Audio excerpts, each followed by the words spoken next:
Bonjour tout le monde, bon là je suis un petit peu dans le contre-jour.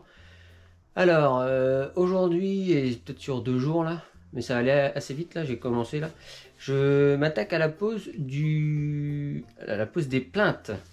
Donc les plaintes, donc pour cela on va utiliser donc notre scie à onglet pour les coupes à 45 et les coupes aussi à 31,6. Alors pourquoi 31,6? C'est pour faire les raccords entre deux plaintes. Je vais vous montrer ça juste après là. Je fais ma petite découpe et après je vous montre ça.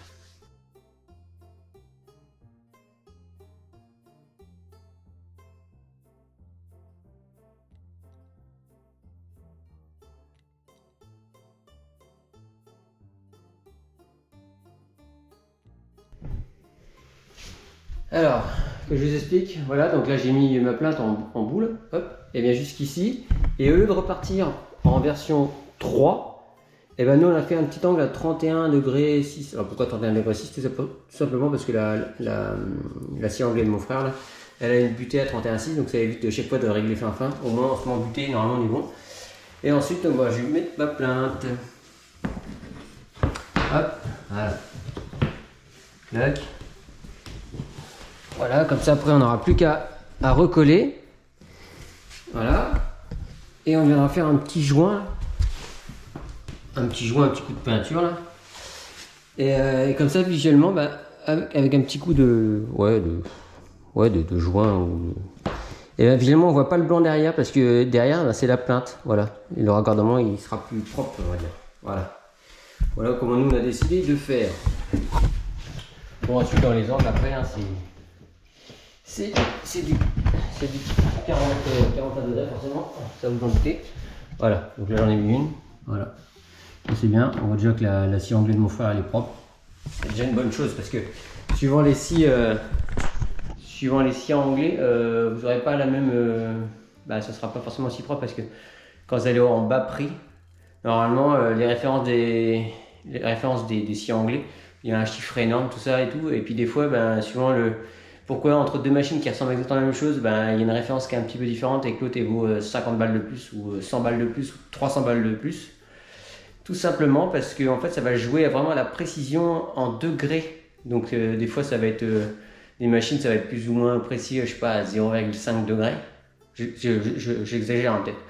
Et il y en a d'autres, ça se joue à 0,1 degré et d'autres sûrement encore plus fins quand on tape sur de la festool ou qui sera encore beaucoup plus précise et donc là vous êtes tranquille quoi. Voilà. Donc bas prix vous serez à 0,5 degrés et en festool vous serez à 0,01 ou 0,005 degrés. Voilà, donc ça n'a rien à voir. C'est là que se joue le prix en fait. Hein. C'est pas forcément la marque. Bon, il y a aussi un peu de la marque, mais voilà. Voilà comment les marques se distinguent en tout cas. Allez, je continue. Bon, tiens, vu qu'on est sur la toute dernière finition, je vais vous montrer au niveau du tableau électrique. Vous avez la porte, il faut qu'on achète les clenches. Il n'y a pas de porte, hein. Les clenches c'est normand. Donc le coffret de connexion que vous aviez vu, donc ça c'est le compteur électrique. J'ai fait les petites étiquettes qui vont bien. Voilà, là tout est en place, normalement c'est nickel. Ensuite, je suis venu placer la barrette terre. Là. Voilà, donc ici ma barrette terre, donc comme ça on peut directement venir la tester ici. Et comme vous pouvez voir, donc de peau, les fibres optiques elles sont de ce côté là et pas de l'autre côté, bon parce qu'on avait pensé à autre chose, mais bon, voilà, entre temps ça on a changé, on a décalé un petit peu là. Et la terre elle sort devant, voilà, donc c'était pas pratique, on n'allait pas laisser ça comme ça, donc qu'est-ce que j'ai fait? Hop, j'ai fait un petit coffrage en bois, tout simplement, avec un système forcément de vis pour qu'une fois qu'il est installé on puisse pas l'enlever facilement. Enfin, juste que je le mette. Alors ici normalement ça s'emboîte tout seul. Toc. Et ici. Alors hop que je. Alors, attendez, je vous. Ah voilà, donc voilà je l'ai emboîté. Voilà donc ici, bon ça on perd un petit peu d'espace pour. Pas dramatique, hein, on peut encore circuler, c'est quasiment dans le prolongement du compteur. Voilà, donc ici donc vous avez vu il y a des fibres optiques. Elles vont passer dans le boîtier, hop, et maintenant ce que je vais faire c'est que je vais tout simplement rajouter ici une sortie pour la fibre optique qui viendra dans la goulotte et monter jusqu'au coffret de communication. Voilà. Et il n'y aura plus qu'à reboucher et ce sera terminé pour le compteur. Une bonne chose de faite de toute façon. J'ai commencé à remplir pour tout ce qui est consuel, donc on va pas falloir qu'on traîne non plus. Voilà, voilà. Allez, je vais vous montrer peut-être un petit peu les extérieurs aussi. Allez, c'est parti. Allez, me voici dehors, donc au niveau de la porte d'entrée, et je viens d'installer le plafonnier. Voilà. Donc avec détecteur, bien sûr. Voilà. Et après, il faut que je joue avec mon frère, on va installer, hop, là-bas et sur le côté, une sorte de flambeau, quoi. Donc le truc est légèrement, quoi, penché, quoi. Voilà. Allez, je continue. Allez, on continue les finitions. Sous ces finitions extérieures avec l'applique. Donc c'est un projecteur LED avec un détecteur. Il faudra qu'on règle le détecteur d'ailleurs. Et donc on a mis ça. Voilà. Et là on est en train de poser exactement les mêmes parce qu'on les trouve sympas. Sauf que les autres sont sans détecteur. Voilà. C'est juste comme ça. Donc la moufette est en train de poser celui du BSO. Voilà. Il met le niveau et après moi je m'occupe du câblage électrique.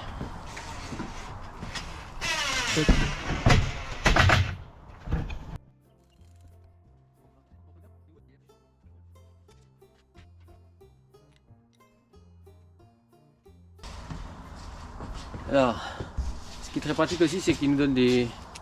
Tout est avec des systèmes de bouchons étanches. C'est top ça c'est top.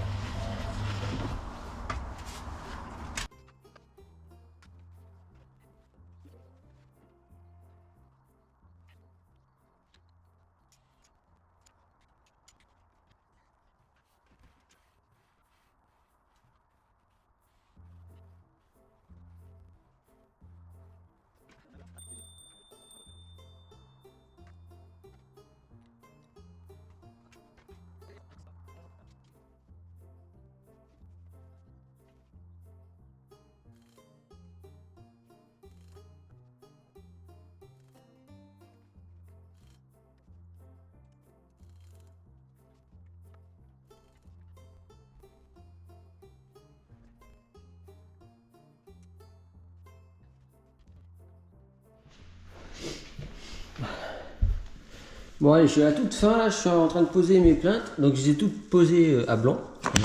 Et maintenant, bah, le but c'est de les coller. Donc là, comme vous pouvez voir, ce sont des plaintes blanches. On a choisi blanc tout simplement, comme ça si on va faire de la peinture, après on peut aussi peindre les plaintes de la couleur au cas où pour vraiment que l'ensemble soit uniforme. En contrario des plaintes, donc, comme je vous ai montré, donc de la chambre qui sont de la même couleur que le parquet. Voilà. C'est juste un choix. C'est les choix, les couleurs, c'est voilà. Chacun choisit. Allez.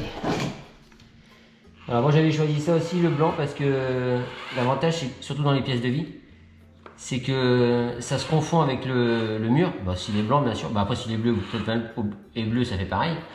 Donc ça se confond et donc on a un effet de comme si le parquet s'enfonçait dans le sol, s'enfonçait.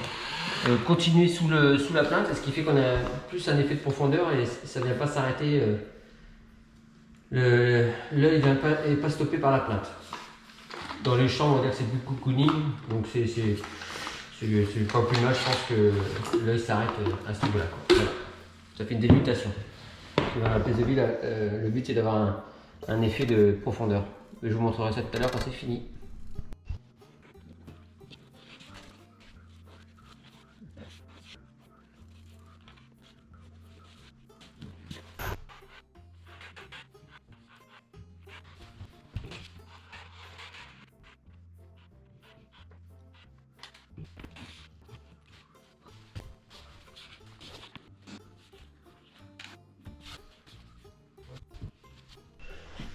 Bon, bien voilà, c'est terminé. Donc pour les plaintes, elles sont collées.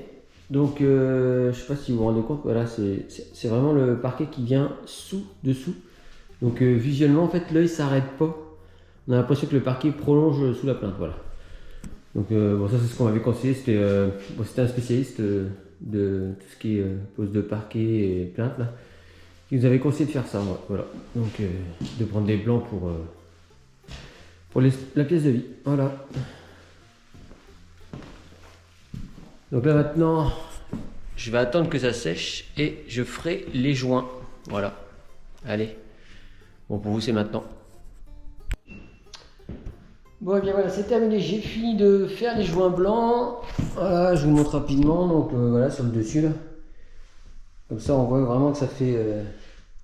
Ça se confond avec les murs. Donc là, tout est fait. Là, c'est vraiment sur les finitions.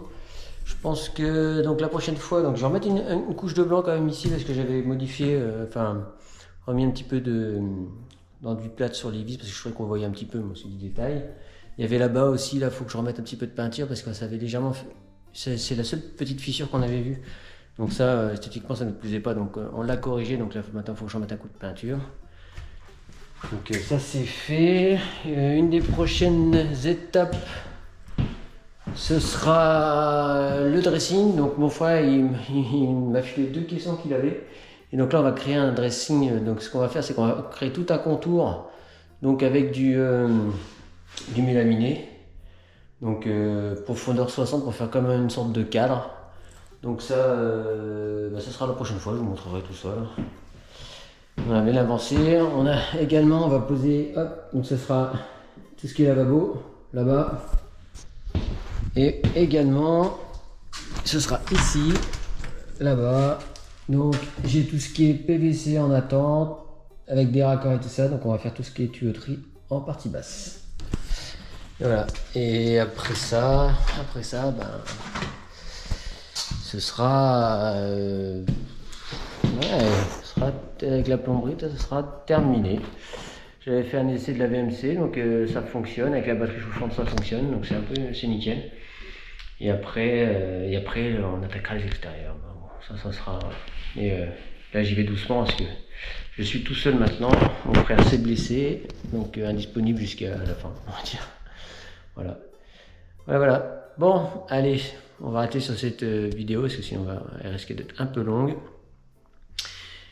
Et donc je vous dis j'ai un meilleur vœu 2024, puisque je pense pas les avoir dit au début de la vidéo. Donc meilleurs vœux, bonne santé, une bonne année de construction.